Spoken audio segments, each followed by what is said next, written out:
जय हिंद, नमस्ते मेरे प्रिय साथियों। स्वागत है आप सभी का आपके अपने यूट्यूब प्लेटफॉर्म उदय एजुकेशन में।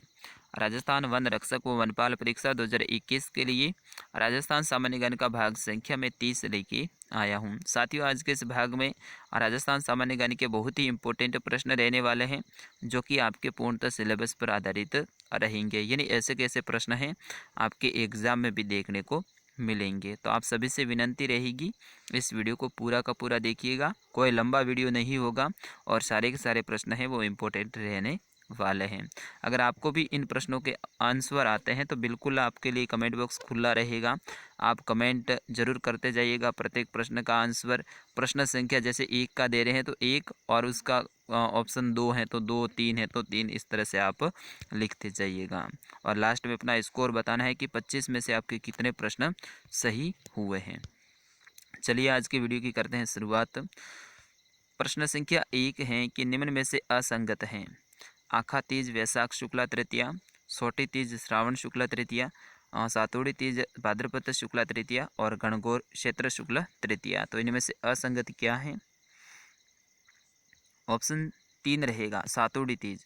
दोस्तों, सातोड़ी तीज है ये भाद्रपद की कृष्ण पक्ष को मनाई जाती है, ठीक है ना, कृष्ण पक्ष को। तो ऑप्शन 3 रहेगा इसका सही उत्तर। प्रश्न संख्या 2 थोड़ा सा कन्फ्यूज हूँ मैं, तो तीसरा डायरेक्ट लूँगा कि निम्न में से असंगत युग्म है। बेणेश्वर मेला डूंगरपुर, मरु महोत्सव बाड़मेर, बादशाह का मेला ब्यावर और गौतमेश्वर का मेला सिरोही। तो इनमें से असंगत क्या है? बिल्कुल आपने आंसर चॉइस कर लिया होगा, सामने ही पड़ा है मरु महोत्सव। मरु महोत्सव है साथियों, यहाँ पे बाड़मेर दे रखा है, जबकि बाड़मेर में है वो थार महोत्सव मनाया जाता है, ठीक है ना। कौन सा महोत्सव? थार महोत्सव। तो ये मरु महोत्सव है, ये कहाँ मनाया जाता है? ये मनाया जाता है जैसलमेर में, ठीक है ना। और ऊँट महोत्सव है वो बीकानेर में मनाया जाता है, ये भी आप ध्यान रखना। चलिए बढ़ते हैं अगले प्रश्न की ओर कि राजस्थान में नाकोड़ा जी का मेला कहाँ लगता है? तो नाकोड़ा जी का मेला है ये बाड़मेर जिले के मेवानगर में लगता है, ठीक है। ऑप्शन 1 रहेगा इसका सही उत्तर। प्रश्न संख्या 5, बाल विवाह की प्रथा कब से शुरू हुई थी, यानी कौन से काल से हुई थी? बहुत इंपॉर्टेंट प्रश्न है पांचवा। पुष्य भूति काल या फिर वर्धन काल? ऑप्शन 3 रहेगा इसका सही उत्तर। अगला प्रश्न है कि पहली बार बाल विवाह को रोकने के लिए मारवाड़ रियासत ने अधिनियम है वो कब बनाया था? बिल्कुल सही आंसर 1885 में, ऑप्शन 2, ठीक है। बढ़ते हैं अगले प्रश्न की ओर। राजस्थान में वर्तमान में कुल कितने शिल्पग्राम हैं? 7वें का आंसर दीजिएगा। वर्तमान की बात कर रहे हैं, वर्तमान में कितने शिल्पग्राम हैं? वैसे ये प्रश्न टाइप हो गया है हमारी टीम के द्वारा, और इसमें जो मेरे पास में आंसर आ रहा है वो बता रहे हैं 5 हैं वर्तमान में, ठीक है। तो इसमें थोड़ा सा मैं कन्फ्यूज हूँ, 5 है या फिर कम है, तो इस प्रश्न को भी अपन छोड़ देते हैं। चलिए अगला प्रश्न है कि तंग, मोरखा, गोरबंद और पिलाण ये क्या है? बहुत इंपॉर्टेंट प्रश्न है, गोरबंद से संबंधित तो प्रश्न कई बार आ चुका है। तो दोस्तों ये सारे के सारे हैं, ये ऊँट के श्रृंगार है या फिर सजावट की सामग्री हैं, ठीक है ना। तो ये ऊँट की सजावट की सामग्री है क्या? तंग, मोरखा, गोरबंद और पिलाण। ऑप्शन 2 रहेगा इसका सही उत्तर। चलिए प्रश्न संख्या 9, समुद्र लहर नामक लहरिया कहाँ रंगा जाता है? राजस्थान में समुद्र लहर नामक लहरिया ये जयपुर में रंगा जाता है। ऑप्शन 1 रहेगा इसका सही उत्तर। चलिए अगला प्रश्न, राजस्थान में रमकड़ा उद्योग के लिए कौन सा स्थान प्रसिद्ध है? तो ये गलियाकोट हो जाएगा। गलियाकोट है ये डूंगरपुर में स्थित है, जो कि राजस्थान के रमकड़ा उद्योग के लिए प्रसिद्ध है। मेरे सभी साथियों से विनती रहेगी आप वीडियो को लाइक कर दीजिएगा, और जो पहली बार आए हैं वो चैनल को सब्सक्राइब भी कर लीजिएगा। चलिए अगला प्रश्न है, निम्न में से असंगत हैं। कालीबंगा घग्गर नदी, बैराठ बाणगंगा नदी, आहाड़ बनास नदी या फिर गणेश्वर कांतली नदी। तो आहाड़ है ये आयड़ नदी है, ठीक है ना। तो यहाँ पे बाणगंगा बनास है, तो ऑप्शन 3 रहेगा इसका सही आंसर। चलिए अगला प्रश्न है, निम्न में से कौन से दुर्ग का निर्माण एक व्यापारी ने करवाया था जो चंबल व बामनी नदियों के संगम पर बना हुआ है? भैंसरोडगढ़ का किला हो जाएगा ऑप्शन 1। अगला प्रश्न है कि रणकपुर के जैन मंदिर कौन सी नदी के किनारे पे स्थित है? पाली जिले में। तो दोस्तों ये मथई नदी के किनारे पे है, ठीक है ना, ध्यान रखना, मथई नदी, ऑप्शन 4 इसका सही उत्तर। प्रश्न संख्या 14, जालौर पर आक्रमण के दौरान 1305 ईस्वी में अलाउद्दीन खिलजी ने कौन से सेनापति को भेजा था? 1305 की बात हो रही है, ठीक है ना, 1305 में आक्रमण करने के लिए भेजा था, तो वो था मुल्क मुल्तानी, ऑप्शन 2। लेकिन दोस्तों इसने आक्रमण नहीं किया, या आने के बाद में जालौर के शासक जो कानड़देव सोनग्रा थे उनके साथ में संधि हो गई थी और विरमदेव चौहान को उनके दरबार में भेज दिया था, ठीक है।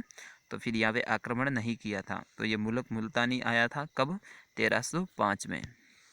अगला प्रश्न, राजस्थान की ओर से अंग्रेजों के साथ पहली बार सहायक संधि करने वाली रियासत कौन सी थी?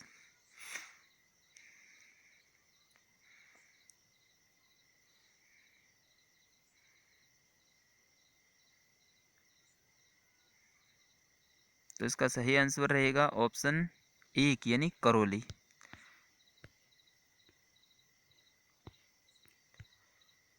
चलिए अगला प्रश्न देखते हैं, इनमें से कौन सी रियासत को छोड़कर टाटिया टोपे ने संपूर्ण राजस्थान का भ्रमण किया?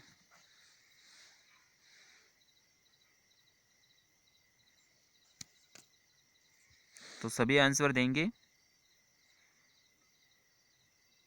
जैसलमेर, ऑप्शन 2।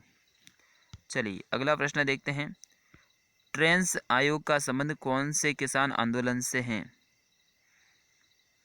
तो बेंगू किसान आंदोलन से, ऑप्शन 1 रहेगा इसका सही आंसर। अगला प्रश्न है कि निम्न में से कौन सा प्रजामंडल राजस्थान का पहला व सबसे प्राचीन प्रजामंडल है?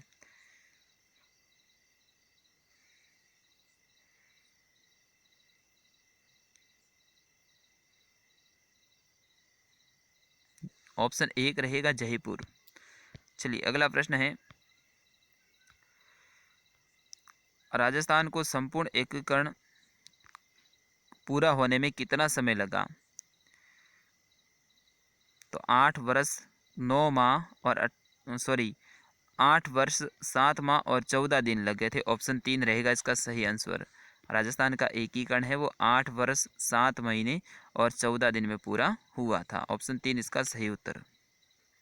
चलिए प्रश्न संख्या 20, राजस्थान के एकीकरण के समय सर्वाधिक जनसंख्या वाली रियासत कौन सी थी? सभी का आंसर आना चाहिए।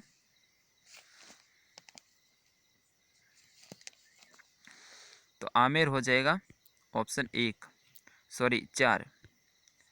चलिए प्रश्न संख्या 21, छुम्पा नामक आभूषण है ये कहाँ पहना जाता है? छुम्प है ये दांत का आभूषण है, ऑप्शन 2 रहेगा इसका सही उत्तर। चलिए अगला प्रश्न है कि भील जनजाति निम्न में से कौन से नृत्य को नाटक के रूप में भी करती है? तो 40 दिनों तक वो चलता है, मेवाड़ का प्रसिद्ध है गवरी नृत्य, इसको नाटक के रूप में भी भगवान शिव पार्वती की जो लीला है उनके बारे में दिखाया जाता है। अगला प्रश्न है, शिशुपाल वध के लेखक कौन है?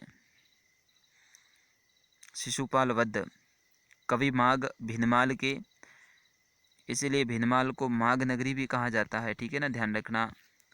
तो भीनमाल जालौर में इनका जन्म हुआ था। अगला प्रश्न है, राजस्थान की प्रथम महिला सांसद कौन बनी थी? 1952 में बनी थी, श्रीमती शारदा भार्गव, ऑप्शन 3 रहेगा इसका सही आंसर। अगला प्रश्न है, राजस्थान की कुल स्थलीय सीमा की लंबाई कितनी है? 5920 किलोमीटर कुल स्थलीय, यानी सारी की सारी सीमा है ये राजस्थान की स्थलीय है, कोई जलीय लगती नहीं है। तो 5920 हो जाएगा, जिसमें से 1070 किलोमीटर किसकी है?